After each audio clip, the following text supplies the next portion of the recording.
Mahanadi serial today episode பார்க்கலாம். காவேரிக்கு குழந்தை பிறந்துடுச்சு. குழந்தைய வெளியே கொடுக்குறாங்க தாத்தா பாட்டி கிட்ட. அவங்க அம்மா வாங்குறாங்க. பெண் குழந்தை பிறந்திருக்குன்னு சொல்றாங்க. எல்லாருமே ரொம்பவே சந்தோஷமா இருக்காங்க. எல்லாரும் குழந்தைய கொஞ்சிக்கிட்டு இருக்காங்க. நல்லா சந்தோஷமா எல்லாருக்கும் ரொம்பவே சந்தோஷமா இருக்கு. ஆனா காவேரியும் விஜயும் இப்படி இருக்காங்கன்னு நினைச்சு ரொம்பவே அழுதுகிட்டே வாங்குறாங்க குழந்தைய எல்லாரும். இப்படியே விஜயை காட்டுறாங்க. விஜய் ரொம்ப சீரியஸா இருக்காரு. காவேரி அப்படியேதான் இருக்காங்க. டாக்டர் சொல்றாங்க வேற ஹாஸ்பிட்டல்ல போய் பார்க்கட்டுமான்னு கேக்குறாங்க. இல்ல இங்கேயே நல்லாதான் பாக்குறோம். எல்லாமே அவங்க உடம்பு இன்னும் சரியாகல. அவங்க கண் முழிச்சா போதும் அப்படின்னு சொல்றாங்க. உடனே காவேரியை காட்டுறாங்க.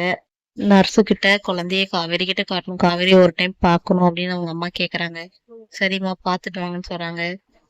காவேரியோட அம்மாவும் காவேரியை பார்க்க உள்ள போறாங்க. குழந்தைய தூக்கிட்டு உன் குழந்தைய பாடி, உனக்கு பொன் குழந்தை பிறந்திருக்கு பாரடின்னு குழந்தையோட கைய வச்சு தட்டுறாங்க. குழந்தை கைய வைக்க வைக்க காவேரி கண் முழிக்கிறாங்க.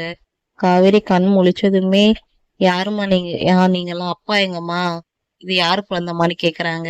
காவேரிக்கு பழசெல்லாமே மறந்து போச்சு. அப்பதான் தெரியுது அப்பா எங்கம்மா, நீங்க எல்லாரும் இருக்கீங்க, அப்பா எங்கன்னு கேக்குறாங்க. டாக்டர் உடனே உங்களுக்கு எல்லாம் பழசெல்லாம் மறந்து போயிடுச்சு போல, தலையில அடிப்பட்டது அப்படின்னு சொன்னா எல்லாருக்குமே ரொம்பவே ஷாக்கா இருக்கு. இப்படியே சீரியல முடிக்கிறாங்க.